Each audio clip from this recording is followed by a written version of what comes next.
తప్పితే ప్రజలు అర్థం చేసుకోరండి. Right sir. అంకంరావు గారు సార్, ఇప్పుడు నాకు ఒక చిన్న విషయం అనుమానం వస్తుంది. పిన్నెల్లి వెంకటరెడ్డి గారు, రామకృష్ణారెడ్డి గారి సోదరుడు, ఎక్కడికి పోయారు? వెంకటరామరెడ్డి ఎక్కడికి పోయారు? ఆయన మే 16 నుంచి ఎవరికి దొరకట్లా, పోలీసులు ప్రయత్నం చేస్తున్నారని చెప్పని మాట్లాడుతూ ఉన్నారు. ఇంతవరకు పోలీసులు ఆసూకి కనిపెట్టలేకపోయారు. అలాగే శాసనసభ్యులు, ఇప్పుడు వల్లభనేని వంశీ గారు కావచ్చు, లేకపోతే మిగిలిన చాలామంది సంబంధించి కనపట్టలేదని అంటున్నారు.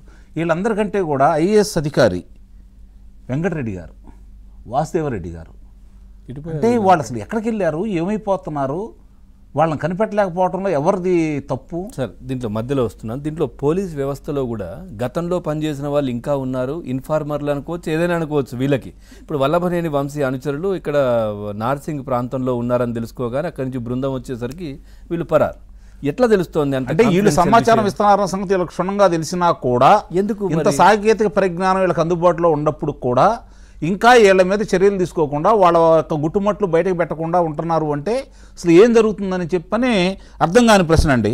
మీరు ఒకసారి ఆలోచించుకోండి. గతంలో చూసుకుంటా ఉంటే ఎలాంటివి కూడా ఆలోచించుకోకుండా అతను సజ్జల రామకృష్ణారెడ్డి గారు ప్రభుత్వ సలహాదారు గారు, ఒక ఏపీ నుంచి విజయసాయిరెడ్డి గారు ఒక ప్రాంతానికి, వైవి సుబ్బారెడ్డి గారు ఒక ప్రాంతానికి, పెద్దిరెడ్డి రామచంద్రారెడ్డి గారు రాయలసీమ ప్రాంతానికి, చెవిరెడ్డి భాస్కర్ రెడ్డి గారు ఆయనతోటి, మరి వాళ్ళ అబ్బాయి మిథున్ రెడ్డి గారు వచ్చేసరికి పెద్దిరెడ్డి రామచంద్రారెడ్డి గారు అబ్బాయి మిథున్ రెడ్డి గారు అయ్యేతలకి ఢిల్లీ స్థాయిలోను ఇలా పనిచేశారా?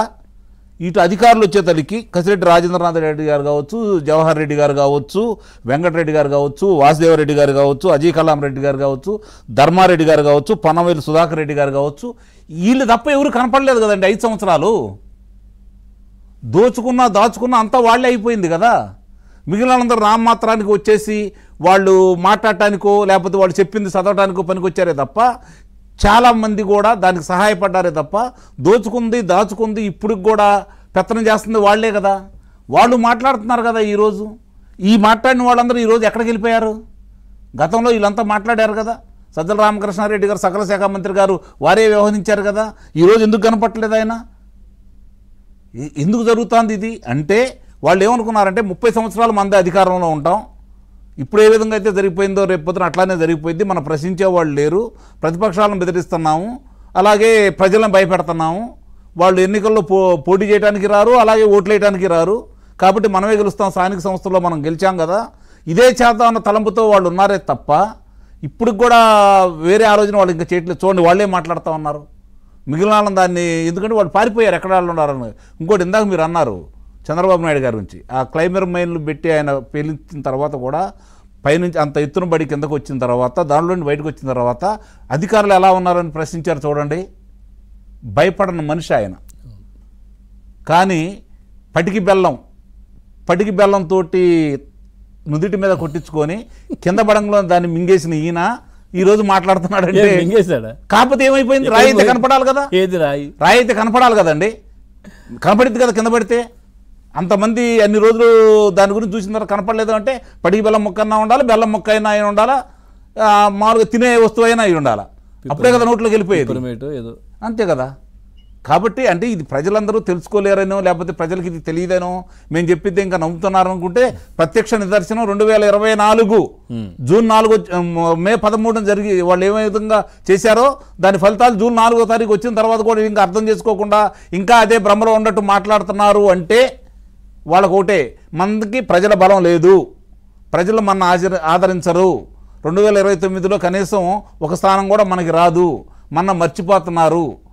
కాబట్టి మనం మర్చిపోకుండా ఉండాలి అంటే, ప్రజల మధ్యలో ఉండాలి అంటే 2014 నుంచి 2019 వరకు ఏ విధమైనటువంటి దుష్ప్రచారం చేశాము, అసత్యాలు ప్రచారం చేశాము, లేకపోతే అలజడులు సృష్టించాము, తిరిగి అదే విధంగా కొనసాగించాలి అంటే ఆ రోజు ఉండేవాళ్ళు ఈ రోజు లేరు. కాస్త కొత్త ఉండేవాళ్ళు ఏంటంటే వీళ్ళు గంజాయి సాగుకు అలవాటు చేసిన వాళ్ళు, గంజాయికి అలవాటు చేసిన వాళ్ళు, మారక ద్రవ్యాలకు అలవాటు చేసిన వాళ్ళు ఇంకా కొంత వాళ్ళలో ఉన్నారు. వాళ్ళని రెచ్చగొట్టి అరాచకం సృష్టించి వచ్చే పెట్టుబడులు రాకుండా చేయాలని ఈ రోజుకి వచ్చేదానికి 55వ రోజు కదా వీళ్ళ కూటమి అధికారంలోకి వచ్చి 55 రోజుల్లోనే కనీసం ఇప్పుడు 50 పైన కార్యక్రమాలు ఇక్కడ మొదలైనవి కదా. అమరావతికి 15,000 కోట్ల రూపాయలు నిధులు తెచ్చుకున్నారు. అమరావతి చుట్టూ రహదారులు నిర్మించడానికి, కనెక్టివిటీ కలుపుకోవడానికి 9 రహదారులకు సంబంధించి 7,271 కోట్ల రూపాయలు కేంద్రం నుంచి నిధులు తెచ్చుకున్నారు. మరి ఇన్ని పనులు జరుగుతూ ఉంటే విశాఖ ఉక్కు పరిశ్రమని దాన్ని అమ్మేద్దాం అనుకున్నారు, దాంట్లో వాటాలు కొట్టేద్దాం అనుకున్నారు, వాళ్ళ మనుషులకు అప్పచెప్పేద్దాం అనుకున్నారు. ఉక్కు పరిశ్రమల శాఖ మంత్రి, కేంద్ర మంత్రి గారు వచ్చి కుమారస్వామి గారు ఇది మేము అమ్మట్లేదు, ప్రభుత్వం సంస్థగానే నడుస్తూ ఉందని చెప్పేశారు. పచ్చి వెలకాయ గొంతులో పడిపోయింది వాళ్ళకి. రహదారులు వచ్చేసినాయి. అది చాలదన్నట్టు BPCL 70,000 కోట్ల రూపాయలతోటి మచిలీపట్నంలో పరిశ్రమ స్థాపించబడుతోంది. మరి మిగిలి చూసుకుంటా ఉంటే నిన్న కేంద్ర మంత్రి గారు బడ్జెట్లో ఏమేం కావాలో అడగందో కూడా ఇచ్చే పరిస్థితి వాళ్ళు కనపడతా ఉంది. వీళ్ళకి 28 మంది ఉంటే 28 నిమిషాలు ఆంధ్రాకి బీహార్కి సమయం కేటాయించారు. అంటే 16 మంది లోక్సభ సభ్యులు ఆంధ్ర తెలుగుదేశం పార్టీకి ఉన్నారు, 12 మంది శాసనసభ్యులు బీహార్లో నితీష్ కుమార్ గారికి ఉన్నారు. కాబట్టి అంటే అక్కడ కూడా అంక సరిపోయింది. అంటే నేను ఎందుకు చెబుతున్నా అంటే 28 నిమిషాలు ఈ 2 రాష్ట్రాల గురించి వాళ్ళు ప్రసంగించారు అంటే 28 మంది లోక్సభ సభ్యులు ఉన్నారు. ఇక్కడ కూడా సరిపోయింది. 5 సంవత్సరాలు నిర్లక్ష్యం వహించినా కూడా, జగన్మోహన్ రెడ్డి విధ్వంసానికి సహాయ సహకారాలు అందజేసినా కూడా, అంటే ఈరోజు కూటమిలో ఉండాలని వాళ్ళని ప్రశంసించాల్సిన పనేం లేదు. కాదు, తప్పు తెలుసుకున్నారు కాబట్టి కూటమికి వెళ్ళి వచ్చారు కాబట్టి, జరిగిన విధ్వంసం వాళ్ళకు కూడా ఎంతో కొంత దాంట్లో ప్రమేయం ఉంది కాబట్టి మేలు చేయాలనే ఉద్దేశంతో ఆంధ్ర రాష్ట్రంలో తిరిగి గాలిని పడాలంటే ఏమేం చేయాలో వాళ్ళు చేసుకుంటూ వస్తూ ఉన్నారు. ఇప్పుడు పోలవరానికి సంబంధించి 15,000 కోట్ల రూపాయలు కేటాయించేసి మొదటి దశ పూర్తి చేస్తాం మేమే, ఇది జాతీయ ప్రాజెక్ట్ అని చెప్పి క్షుణ్ణంగా చెప్పడం కూడా జరిగింది కదా. వాళ్ళు ఒకేమైనా పరిశ్రమలు వస్తానే ఉన్నాయి కదా, నువ్వు పరిశ్రమలన్నీ బయటికి పంపించావు. ఆ రోజు చూసుకుంటే కేయా పరిశ్రమ కనపడతా ఉంది, లలు పరిశ్రమ కనపడతా ఉంది, మరి హీరో హోండా కనపడతా ఉంది, నిర్మించిన భవనాలు కనపడతా ఉన్నాయి. అమరావతికి సంబంధించి అమరావతి అన్నావు, ఈరోజు అదే భవనాల్లో మీరు ఇన్నాళ్ళు చేశారు. ఆ భవనాలు నిర్మానుష్యం చేసేసి 90% పూర్తయిన కూడా మీరు పూర్తి చేయకుండా అద్దెలు చెల్లిస్తూ ప్రజాధనాన్ని దుర్వినియోగం చేస్తూ ఉన్నారు. ఇందాక నేను చెప్పిన ఈ రెడ్లందరినీ దాచుకున్నాయి కనుక వసూలు చేస్తే చాలు, ఆంధ్ర రాష్ట్రం మరో 15 సంవత్సరాలు అప్పులు చేసుకోకుండా ఉండడానికి సరిపోయేంత ధనం వీళ్ళ దగ్గర ఉంది. మనకు తెలిసిన లెక్కలు చాలా తక్కువ. 11 లక్షల ఎకరాల కమ్ముకోవడం కనపడతా ఉంది. వీళ్ళు వచ్చిన తర్వాత ముఖ్యంగా దళితుల దగ్గర నుంచి 12,000 ఎకరాల భూమిని దళితుల దగ్గర నుంచి దౌర్జన్యంగా లాక్కున్నారు వీళ్ళు. అసైన్ చట్టం మార్చి 1977. మరి విశాఖపట్నంలో మనకి కోకొల్లలుగా మొత్తం కనపడతా ఉన్నాయి. శాంతి గారి ద్వారా విజయసాయి రెడ్డి గారు చేసినటువంటి నిర్వాహకం కావచ్చు, వాళ్ళు దోచుకునేవి కావచ్చు, ఇవన్నీ మనకు కనపడతానే ఉన్నాయి.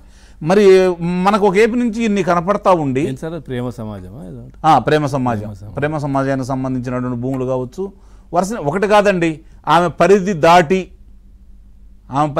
దాటి అన్నవరం దగ్గర నుంచి అన్నవరం దేవస్థానానికి సంబంధించిన భూములు కావచ్చు, వాటికి కూడా ఆమె క్లియరెన్స్ చేసిందని చెప్పని వార్తలు వస్తూ ఉన్నాయి. సరే, విచారణలో ఇవన్నీ బయటపడుతూ ఉంటాయి. ఇప్పుడు జరుగుతున్న దానికి ఇది సంబంధించింది, దీన్ని సహకరించిన అధికారుల మీద వీళ్ళు చర్యలు తీసుకోవాలి. ఇప్పుడు ఈ కూటమి మనం అధికారంలోకి వచ్చి 55 రోజులు అవుతుంది కదా, ఎంతమంది అధికారుల మీద మీరు దీనికి ఇట్లా ఎందుకు చేశారని చెప్పని కొంతమందిని సస్పెండ్ చేయాలి, కొంతమందిని సంజయ్ చేయాలి, ఇంకా మేనమేషాలు లెక్క పెడతాను. ఇంకోటి, వాళ్ళ బాధితులు సమర్థులైనటువంటి వ్యక్తులు, నిజాయితీగా పనిచేసిన వ్యక్తులు, కులం కార్డును ఉపయోగించి దూరంగా పెట్టిన వ్యక్తుల్ని తిరిగి మళ్ళీ ఈరోజు మీరు వాళ్ళని విధుల్లోకి తీసుకొని వాళ్ళకి అప్పచెప్తే చిటికలు వేసుకుంటే వీళ్ళ తాటలు తీరా వాళ్ళకి తెలుసు కదా ఇవన్నీ. ఎందుకు ఇంకా మేనమేషాలు అర్థం చేస్తున్నారనేది ఇప్పటికీ అర్థం కాని విషయాలు కనపడతాయి. అధికారులు ఉన్నారు కాబట్టే కదా సార్ ఇన్ఫర్మేషన్ వెళ్తా ఉంది. ఎప్పటికప్పుడు వాళ్ళని తొలగించేశారనుకోండి, వీళ్ళని పెట్టారనుకోండి, వీళ్ళకి ఎక్కడెక్కడ నట్లు బిగిస్తారు కదా, కాళ్ళు చేతులు ఆడకుండా చేయగలరు కదా, కాళ్ళు చేతులు కట్టిపడేసి తీసుకురాగలరు కదా. ఎక్కడో ఉన్నటువంటి గంగిరెడ్డిని మార్చెస్లో ఉన్న వాళ్ళని తీసుకొచ్చారు కదా ఆ రోజు. అవును, ఏది మన ఎర్రచందనం స్మగ్లర్ని, ఆ అవకాశం వీళ్ళకి ఇవ్వట్లేదు వీళ్ళు. మరి ఎందుకు మేనమేషాలు లెక్క పెడుతున్నారో అర్థం కావట్లా. దీని మీద కొంత అసంతృప్తి అనేది ఉంది. రెండోది, ఈరోజు అధికారంలోకి వచ్చి 55 రోజులు అయిన తర్వాత కూడా చాలామంది ఆశావాహులు నిరాశగా ఉంటున్నారు, కార్యకర్తలు నిరాశగా ఉన్నారు, శ్రేణులు నిరాశగా ఉన్నారు. అంతకంటే ముఖ్యంగా ప్రజలు కూడా వీళ్ళ మీద కోపంగా ఉన్నారు. వాళ్ళ కోపం చల్లార్చిన బాధ్యత కూటమి మీద ఉందా లేదా? రైట్, రజనీ గారు చెప్పండి సార్, ఏం చెప్తారు?